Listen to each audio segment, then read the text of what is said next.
I'm gonna do it a little different this time, alright? I'm gonna get straight into the video. I'm not even gonna waste no time, alright? So, as you guys saw by the thumbnail and the title of the video, I'm gonna give you guys the badges, the best shooting badges you can equip on your player in order to make shots consistently. So, with that being said, let's take a look at them. So, obviously, guys, you see here, I'm working with 44 shooting badges. Obviously, a lot of builds do not get this many shooting badges. So, what am I gonna do?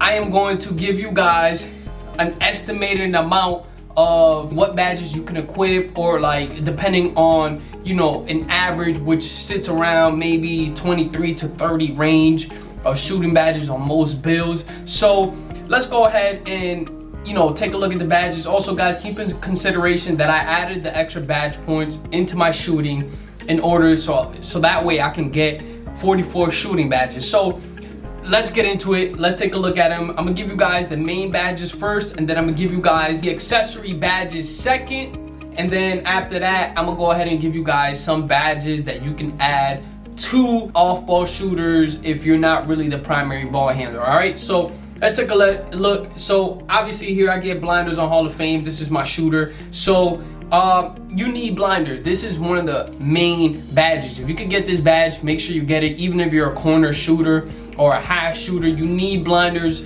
for the side contest. When the contest comes from the side, it works like blinders, except that blinders, you know, it's a front contest. All right, so you need blinders. So get it at the highest level possible.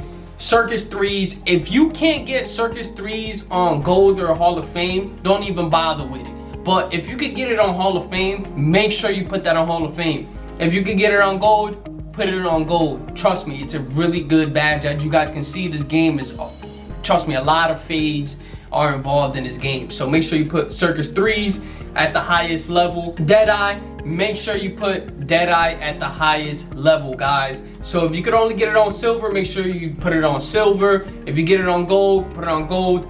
Hall of Fame, obviously you want to have it at Hall of Fame.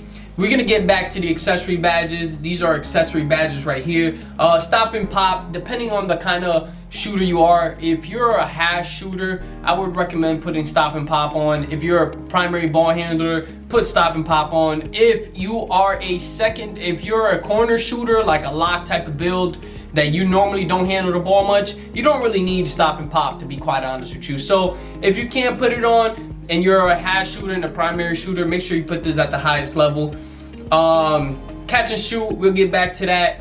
Clutch shooter, we'll get back to that. Hot zone hunter, obviously you want to have this at the highest level. I'm not even gonna get into details with it because we all know what hot zone hunter does. It's been in the game for a very long time. So Mismatch Expert, this is an extremely good badge. If you are 6'4" and under, you can get Mismatch Expert. So if you can get this badge, make sure you have it at the highest level, which would be Hall of Fame. If you could only get it on Gold, that's fine as well.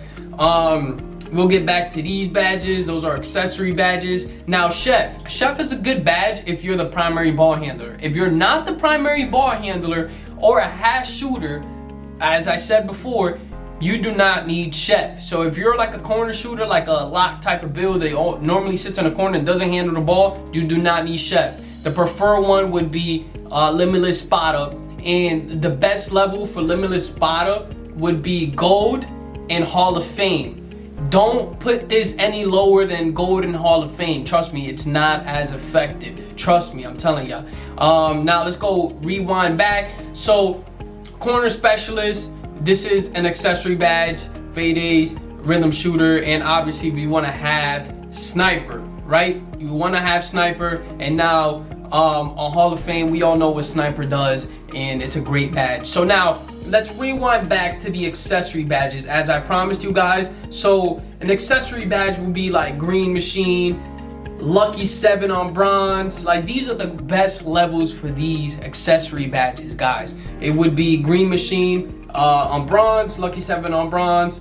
Then you have Catch and Shoot on bronze. Is a great accessory badge. If you are normally a catch and shoot type of player, then obviously you want to put this a little bit higher. Silver or Gold would be the ideal level, in my opinion, so you could save yourself some badge points. I would put this on Silver and, you know, just add the extra badge points somewhere else. So Clutch Shooter is another great accessory badge. It's actually top tier accessory badge alongside with Green Machine and Lucky 7. Those are top tier accessory badges. You want to have Clutch Shooter on. It's a great badge to have, trust me.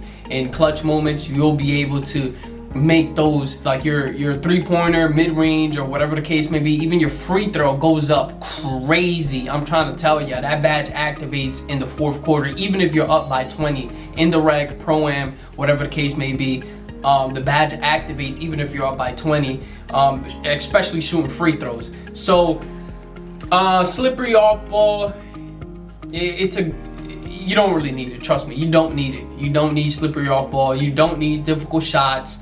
Unless you shoot a lot of fades from the mid-range, you don't really need difficult shots. Slippery off ball, you don't need it. Volume Shooter is another great accessory badge, but the thing with Volume Shooter is that the great levels at it would be bronze or silver. If you could get a Hall of Fame, I would recommend Hall of Fame if you have the extra badge points. If you don't, it's not that serious. You can put it on bronze or silver. Corner Specialist is another great accessory badge, guys. So Corner Specialist, if you could get it as silver, I would put it as silver, or bronze would be great. Honestly, I would leave it at either silver or bronze, but just go with it on silver.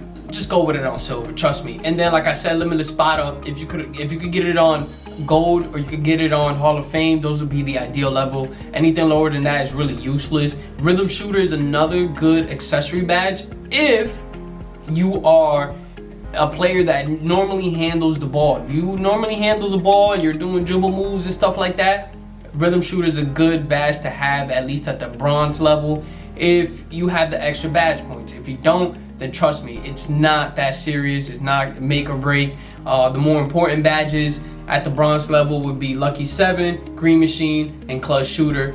So make sure you guys equip those badges. Let me know what you guys think in the comments below. Let me know, what badge setup you guys had, if these badge setups helped you guys shoot a little bit better in the game. But nonetheless, guys, listen, 2K23 is around the corner, man. It's around the corner. I'm excited for it. So if you guys are excited for it, make sure you guys hit that sub button and stay tapped in with your boy. I got more 2K23 news coming for y'all, more builds and more badges coming for y'all 2K23, alright? And for the rest of 2K22, I got y'all too, some builds and some badges.